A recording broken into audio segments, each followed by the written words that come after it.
जिल्ह्याचे पालकमंत्री जयकुमार गोरे, आमदार देवेंद्र कोटे आणि शहराध्यक्ष रोहिणी तडोळकर यांनी मराठा समाजावर राजकीय अन्याय केल्यामुळे आज मराठ्याने काळ्या रंगाने रंगपंचमी साजरी करून त्यांचा निषेध केलेला आहे। 1993 नंतर प्रत्येक समाजाला प्रत्येक पक्षाने तिथं महापौर करून तिथं संधी दिलेली आहे।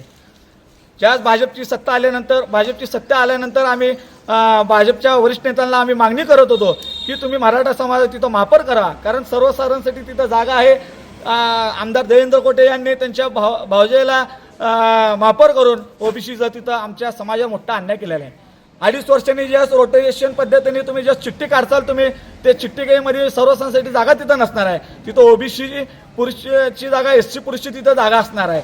आमची भाजपच्या वरिष्ठ नेत्यांना आमची मागणी आहे की हे एकतर विनायक कोंडेल यांचा तुम्ही महापौर पदाचा राजीनामा घ्यावा आणि मराठा समाज तिथं महापौर करावा, किंवा जिल्हा परिषदचं जे अध्यक्ष आहे 6 वर्षासाठी कुणबी मराठाचा तुम्ही अध्यक्ष करावा आणि विनायक कोंडेल यांचा 6 वर्षाचा कार्यकाळ संपल्यानंतर 6 वर्षाचं तुम्ही मराठा समाजाचा महापौर करावा।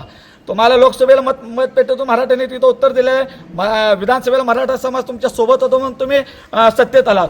जिल्हा महापौरची निवडून जिल्हा परिषदचं निवडणूक होतं, भाजप तिथं 55+ जागा निवडून आणण्याचं त्यांनी स्वप्न पाहिलं होतं। मराठ्यांनी त्यांना 38 जागा तिथं जिंकून दिलेल्या आहेत। फक्त आज जर तुम्ही मराठा समाज न्याय देण्याची भूमिका घेतली नाही तर ह्या आंदोलनाचा होणार सोलापूरचं महाराष्ट्रात दिसेल आणि येणाऱ्या प्रत्येक निवडणुकीला तुम्हाला मतपेटीतून मराठा उत्तर देईल।